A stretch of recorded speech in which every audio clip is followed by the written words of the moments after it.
안녕하세요. 존 버나드입니다. 자, 여러분, 이란 전쟁이 이제는 종전으로 가고 있고, 그다음에 일주일 뒤에 미국과 중국의 협상이 있을 것이잖아요. 그래서 그 후로 제가 봤을 때는 금과 은 가격에 엄청난 이런 변동성이 커질 거라고 보고 있고, 저는 이제는 금과 은이 다시 또 이제 급등 랠리를 시작할 수도 있겠구나. 저는 그렇게 느끼고 있거든요.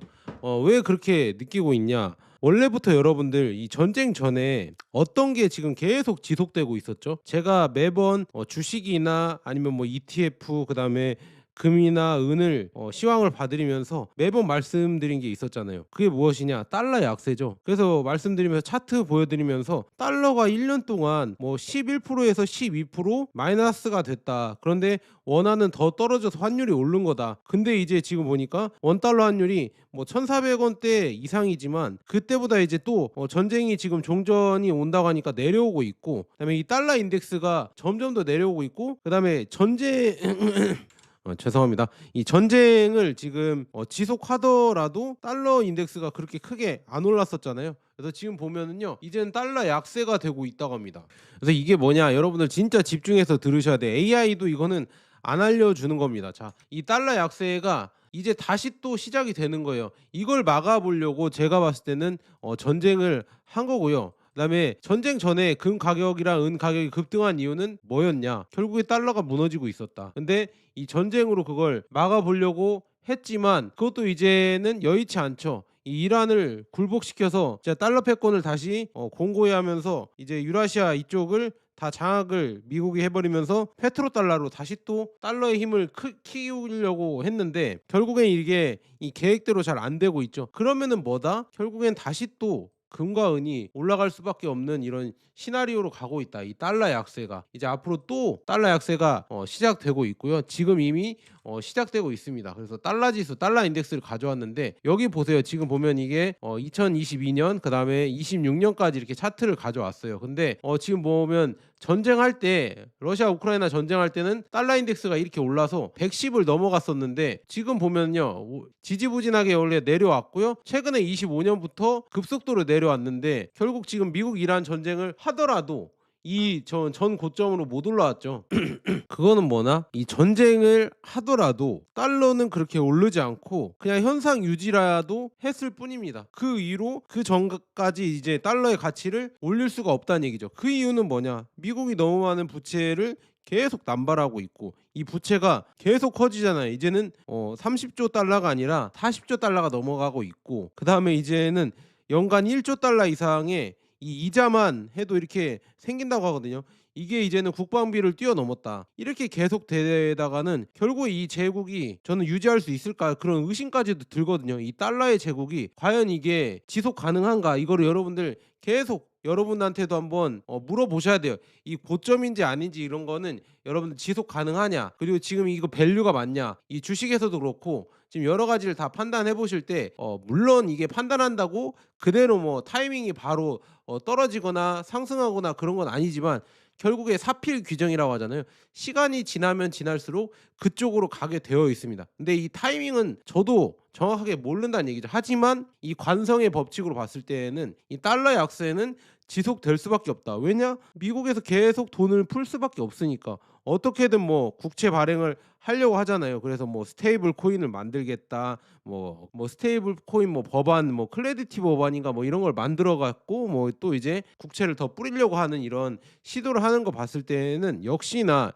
이 달러 약세는 계속 되겠구나. 그리고 지금 보면 이 중국과 위안화 이 환율 있잖아요. 이것도 이제는 7 아래로 6.8로 떨어졌습니다. 야, 이렇게 떨어지면서 중국 증시는 또 이제 서서히 올라오고 있죠. 그래서 상해 종합은 이미 이제는 서서히 이 저항을 뚫고 올라가고 있어요. 그리고 미중 협상이 남으면서 미국이 중국을 계속 제재를 하고 있는 와중에도 이 위안화 가치는 흔들리지 않고 있다는 얘기죠. 이게 떨어지면 떨어질수록 위안화 가치가 올라가고 있다는 증거거든요. 무슨 말인지 아시겠죠? 그만큼 달러의 이런 가치가 그냥 막 극단적으로 말했을 때 위안화 대비 달러가 휴지 조각이 되고 있다. 이렇게 보실 수도 있는 거죠. 그러니까 이게 미국이 중국을 제재한다 이렇게 했는데 그게 이렇게 잘 통하냐 안 통하냐는 이 환율을 보면 알 수가 있잖아요. 근데 환율이 지금 계속 떨어지고 있다. 떨어지고 있으면 위안화의 가치가 더 올라가고 있는 지금 상황이다. 그래서 이런 걸 봤을 때는 과연 이제 미국이 중국을 이제 컨트롤할 수가 있을까 조금 의심이 듭니다. 그래서 달러 지수는 내려오고 있고, 그다음에 원달러 환율도 뭐 살짝 올랐지만 어제 좀 내려왔죠. 그다음에 국채 금리도 당연히 내려왔고, 그다음에 중요한 거는 금과 은이 급등을 하고 있습니다. 그래서 은이요 지금 이미 81달러 넘어가고요, 82달러를 노리고 있습니다. 어느새 이제 80달러 넘어갔죠. 70달러에서 뭐 조정을 해서 이거 어떻게 해요? 은 사다 망했어요. 어떻게 합니까? 존 버나드 씨 막 이렇게 해서 따지는 분들이 있고, 저보고 뭐 그냥 너는 뭐 그냥 글만 읽어주는 애 아니냐, 너만큼 뭐 그냥 다 하는 애들 많다 이렇게 하는. 그러니까 본인이 하세요. 그럼 뭐 축구 선수가 답답하면 당신들이 뛰던가 이렇게 해본 말이 그런 겁니다. 아니 본인이 그렇게 잘 하실 수 있으면 제가 하는 게 그렇게 쉬워 보이시면은 본인이 그럼 유튜브 열고 하시면 될 거 아니에요. 왜 이렇게 악플을 쓰시는지 모르겠지만, 중요한 거는 지금 금과 은이 다시 또 랠리를 시작했다. 달러는 지금 약세로 가고 있고, 다시 한번 보여드릴게요. 자, 달러는 지금 이제는 97까지 떨어졌습니다. 그다음에 이제 금과 은이 금이 지금 4,700달러 넘어갔고요, 은은 이제 80달러 넘어가고 82달러를 향해서 가고 있습니다. 그런데 중요한 거는 이 비트코인과 이더리움은 또 떨어지고 있죠. 야, 이거 보면서 뭔가 이렇게, 이것도 숙제예요. 여러분들 왜 비트코인과 이더리움은 왜 떨어질까? 지금 달러 약세인데 이것도 같이 올라야 되는데 왜 못 오르고 있을까? 이거를 한 번씩 생각해 보시고요. 그다음에 이제는 이 종전이 가까워 오는지 지금 유가가 다시 또 이렇게 하락을 하고 있습니다. 그리고 구리는 뭐 6.2로 다시 올라가고 있거든요. 이거는 구리는 뭐 데이터 센터나 이제 지금 전력 인프라가 쌓아지면 결국에는 더 올라갈 수 있지 않을까 이렇게 보고 있습니다. 그래서 다시 이제 달러 약세가 시작된다. 왜냐? 이 전쟁 전부터 원래 진행되어 왔으니까, 전쟁을 한다고 이게 살짝 멈추거나 올랐지만 결국에는 이제 다시 또 전쟁이 끝나면 금과 은이 급등할 수밖에 없다. 무슨 말인지 아시겠죠? 이거를 계속 여러분들에게 말씀드리고요. 그래서 금값이 50달러 상승, 그다음에 은값이 3달러 상승을 해서 뭐 80달러를 넘어갔다. 그래서 돈의 귀환이다. 이렇게 얘기가 나오고 있습니다. 그리고 실버 트레이드에서는 이렇게 얘기합니다. 은은 조용히 다시 위험해지고 있다. 이 모멘텀은 사라졌다. 투기꾼들이 사라졌다. 사라졌죠. 이미 투기꾼들은 사라졌고, 코맥스 미결제 약정은 수십 년 만에 최저 수준이다. 코맥스 재고는 계속 줄어들고 있다. 그래서 은의 스퀴지 설정이 다시 형성되고 있다. 그러니까 은이 이제는 힘이 다 모였다. 그래서 폭발할 수도 있다. 이렇게 얘기가 다시 또 나오고 있다 이렇게 볼 수 있습니다. 그래서 왜 지금 이 은이 이 스퀴디 셋업이 되고 있는 거라고 보는가? 이 과열이 많이 식었다고 합니다. 그래서 지금 여기 제로 엣지에서 이렇게 남긴 글인데요. 제가 가져왔는데 지금 보면 은이 이전 급등장에서 쌓인 과열을 몇 달 동안 지금 기간 조정을 하면서 해소를 했죠. 그래서 이제 다시 이제 큰 돌파를 시도하고 있다고 봅니다. 그래서 즉 단기 투기 열풍이 빠진 뒤 다시 가격이 이제 고개를 드는 순간이라고 지금 제로 엣지에선 해석을 하고 있고요. 그다음에 이제 포지셔닝이 가볍다. 그래서 투기 세력이 이제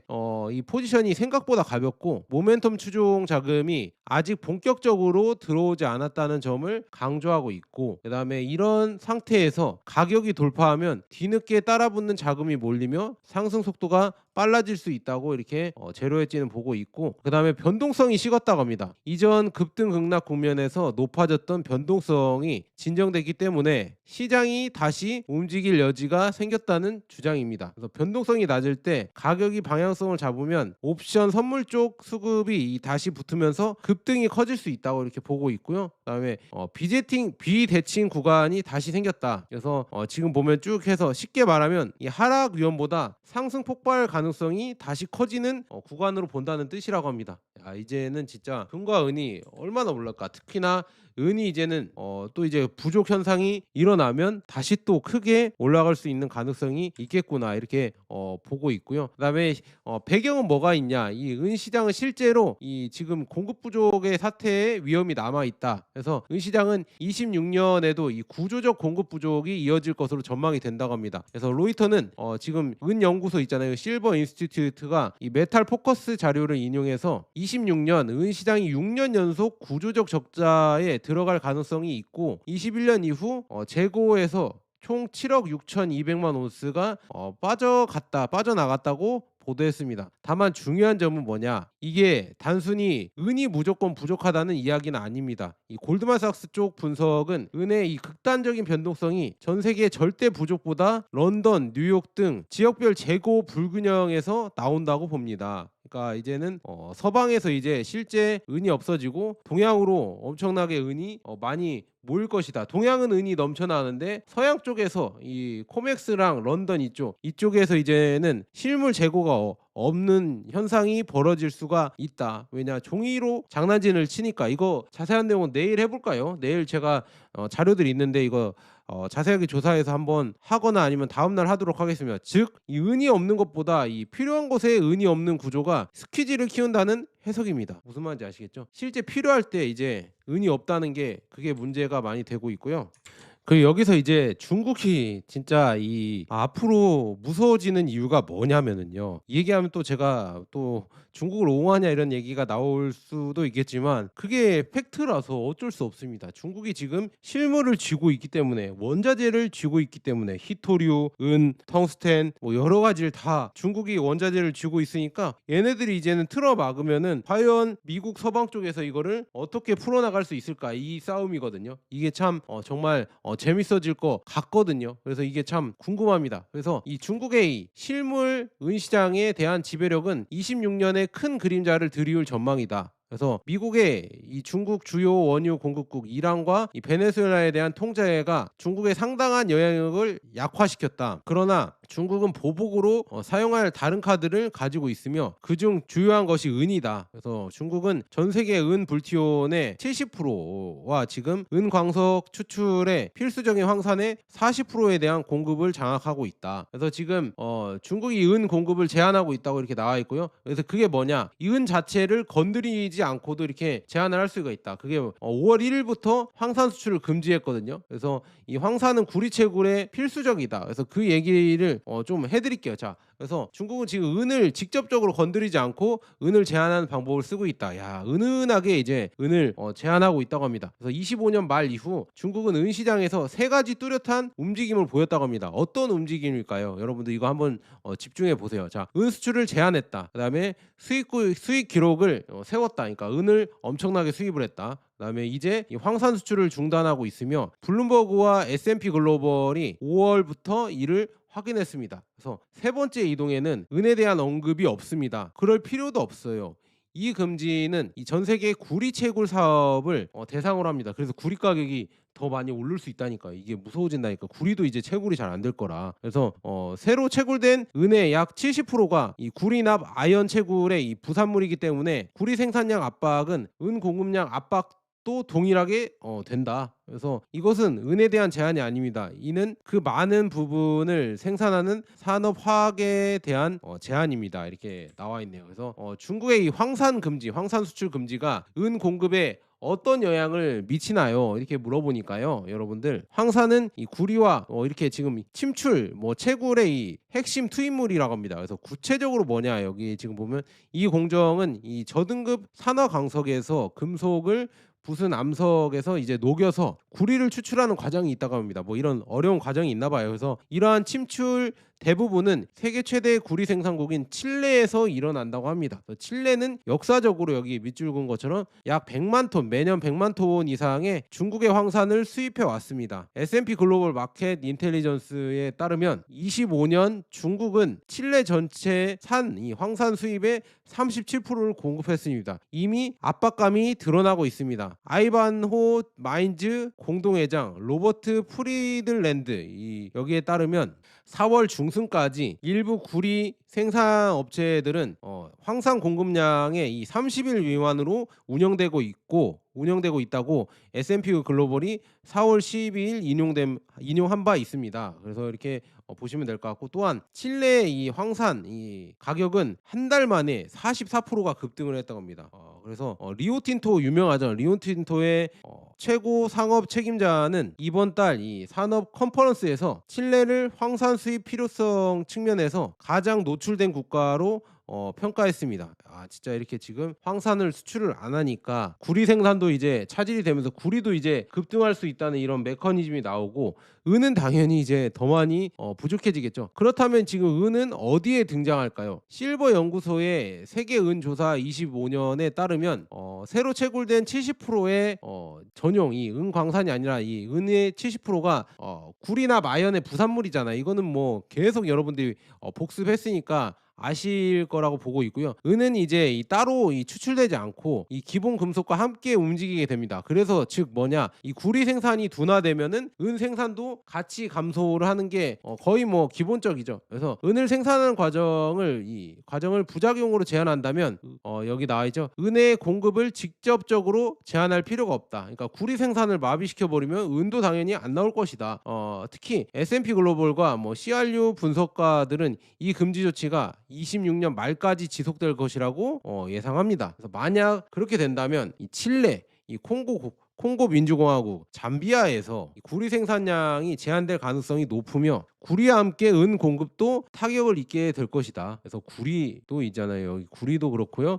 은도 타격을 입을 것이다. 이렇게 예상이 나오고 있네요. 그래서 구리 가격도 급등할 가능성이 있다. 이런 얘기로 들을 수가 있겠죠. 그다음에 이제 중국의 지금 은화 전략은 더 큰 패턴의 일부일까요? 이렇게 물어보는 게 있는데요. 이 황산 금지는 갑자기 나온 것이 아니라고 합니다. 이게 뭐냐? 여러분들 25년 10월 30일 중국 상무부에서 시작된 일련의 조치 중 세 번째 조치다. 그러니까 첫 번째 조치는 뭐냐? 수출 허가를 했죠. 그래서 26년 1월 1일부터 이 정제 은 수출을 하기 위해서는 정부의 허가를 받아라. 그래서 뭐 허가를 받은 뭐 44개 대형 이 국가 연계 기업만 이 자격을 갖춰서 수출할 수 있다. 그래서 최소 기준인 이 연간 생산 능력 80톤은 대부분 이 소규모 수출업체를 완전히 배제한다는 뜻이다. 이렇게 나오고 있고요. 두 번째 조치가 뭐냐? 기록적인 은 수입입니다. 그래서 중국의 이 은 수입은 26년 3월 사상 기록을 세웠다고 합니다. 그래서 한편 은 유출을 강화하는 같은 나라는 그 어느 때보다 더 많은 은을 수입하고 있습니다. 중국이 3월에만 은을 엄청나게 수입을 했다고 했죠. 그게 뭐 태양광이나 EV나 배터리나 전기차 이런 것 때문에 수입했다는 말이 이렇게 돌고 있고요. 세 번째 움직임은 뭐냐? 오늘 이야기하는 이 은을 직접 건드리지 않고 대신 칠레 구리 광부들이 의존하는 이 황산 공급과 이제 그 광산에 생산되는 부산물인 은을 긴축시켜 버리는 겁니다. 이렇게 다 세 가지 조치로 은을 막아버리고 있다. 그리고 이제 이 코맥스에서 제가 이것도 짚어드렸잖아요. 지금 5월 이제 은 선물 첫 공지일이잖아요. 그래서 퍼스트 노티스 데이인데 이게 지금 이제 이 시점에서 이제 롱 포지션 보유자는 실물 인도를 원하는지 여부를 선언을 해야 된다. 그래서 26,900건의 계약이 아직 열려 있으며 이는 1억 3,400만 온스 이상의 이 가치에 해당한다. 그래서 코맥스 재고 추적기는 물리적 압력이 높다고 설명을 하고 있습니다. 그래서 이 종이 시장은 예정대로 진행되고 있다. 가격 책정된 물리 공급은 그렇지 않고 있다. 그러니까 이게 뭔가 괴리가 있는 거죠. 물리 가격은 이게 아닌데 종이로 계속 서방에서 장난치는 거 아닌가. 그래서 이것도 깨져야 된다 이런 얘기가 계속 흘러나오고 있거든요. 이것도 정말 재밌고요. 중국은 거대한 계획을 가지고 있을까? 아니면 우연적으로 이렇게 할까? 저는 이거는 계획적으로 한다고 보고 있습니다. 그래서 이 세 가지 움직임 중 어느 것도 음모론이 필요가 없다. 이게 뭔 소리냐? 이 은 수출 허가는 중국의 산업 공급을 보호합니다. 이게 뭐냐면 이 태양광 패널, 그다음에 전자제품, 전기차 모두 이 공급에 의존하고 있습니다. 한편 이 황산 금지는 부분적으로 이란 분쟁에 대한 대응이다. 그래서 구체적으로 호르무즈 해협 폐쇄로 인해 전 세계 해상 이 황무역, 이 황산의 이 3분의 1이 차단되어서 중국도 이제 국내 비료 생산에 필요한 원료가 압박되고 있기 때문에 수출을 못하는 지금 상황이다. 그래서 따라서 각 정책은 명확한 국내 근거를 가지고 있다. 하지만 이 중국 국경 밖에서 이 은 공급에 누적된 영향은 의도와는 이제 상관없는 실제적이다. 그러니까 이것 때문에 나온 거지 얘네들이 뭐 그냥 의도를 해서 황산 수출을 그냥 금지한 건 아니다. 이렇게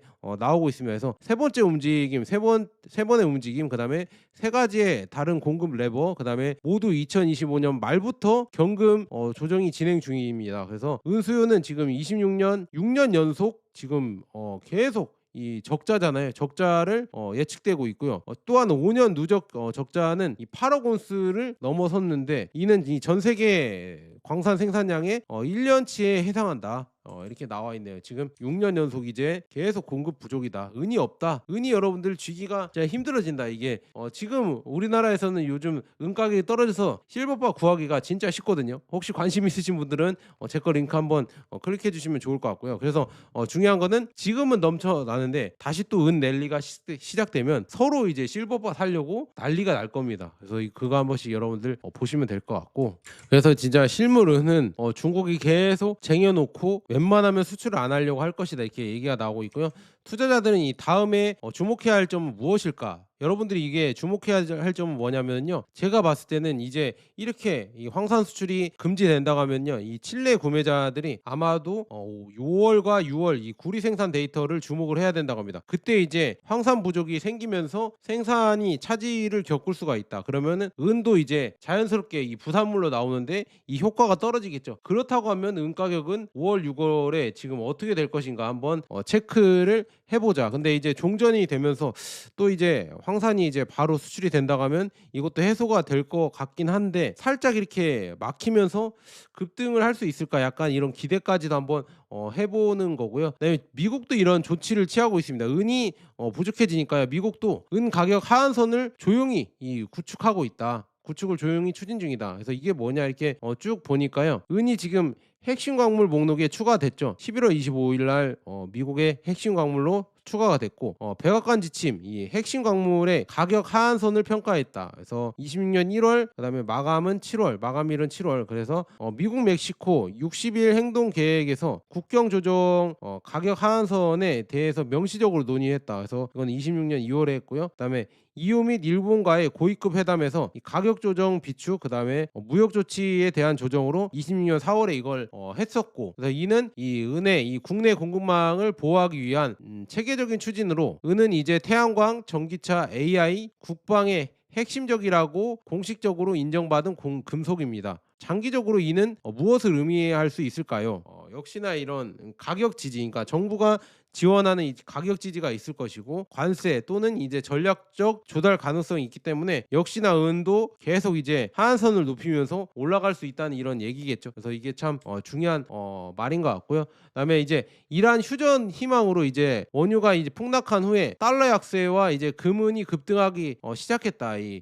키코 뉴스에서 이렇게 얘기를 하고 있거든요. 여기 보니까 이 수요일 미국장 초반 거래에서 현물 금 가격이 급등하고 현물 은 가격도 강세를 보이고 있으며, 달러 약세와 국채 수익률 하락, 그리고 이 원유 가격의 이 급격한 후퇴가 귀금속 시장의 이 전반에 걸쳐 매수세를 되살리고 있습니다. 작성 시점에 지금 뭐 이렇게 쭉 해서 은이 뭐 4,600, 4,700 넘어갔고요. 그다음에 은이 지금 금이요. 그다음에 은이 이제 82달러 넘어가고 잘 가고 있습니다. 지금 급등을 하고 있고요. 엄청나게 지금 올라가고 있다, 이렇게 볼 수가 있습니다. 그래서 지금 한번 잠깐 볼까요? 지금 보면 은 가격이요, 와 진짜 82달러 아까 넘었었는데 지금 은 선물 가격이 이렇게 은 현물 가격이 이렇게 잘 가고 있고, 금도 뭐 여전히 잘 가고 있거든요. 그래서 금도 진짜 대단하다. 금도 이제 계속 다시 올라가고 있죠. 4,700 넘어서 4,800, 이제 전고점 5,600까지 넘어서 6,000, 7,000, 8,000, 뭐 어떤 분은 뭐 35,000까지 간다. 조시페어인가? 그분은 뭐 35,000까지도 충분히 갈 수 있다, 그 얘기를 하거든요. 그 얘기 한번 정리해서 해드릴까요? 그런 거 봤을 때는 너무 재밌다. 이 예상이 너무 재밌는 것 같고요. 터키가 뭐 금을 엄청나게 이 전쟁 때 팔았다 했는데요, 불과 2주 만에 이제는 금 보유고가 36.4톤이 대폭 증가했다고 합니다. 그래서 터키는 이전에 대규모 매각 이후 금 보유고를 공격적으로 재건하고 있습니다. 그래서 이전 매각 이유는 무너지는 리라화를 방어하고, 그다음에 시장 안정화, 그다음에 이란 전쟁, 에너지 급등기, 이 동안에 이제 급박한 이 달러 수요를 충족하기 위해서 그렇게 했는데요, 지금 다시 매수하는 이유는 뭐냐? 즉각적인 압력이 완화되면서 중앙은행이 이제 달러금 수합을 풀고 이 물리적 보유고를 재건하고 있습니다. 그래서 터키가 금을 매각한다고 해서 금 강세장이 끝났다고 했던 때를 기억하시나요?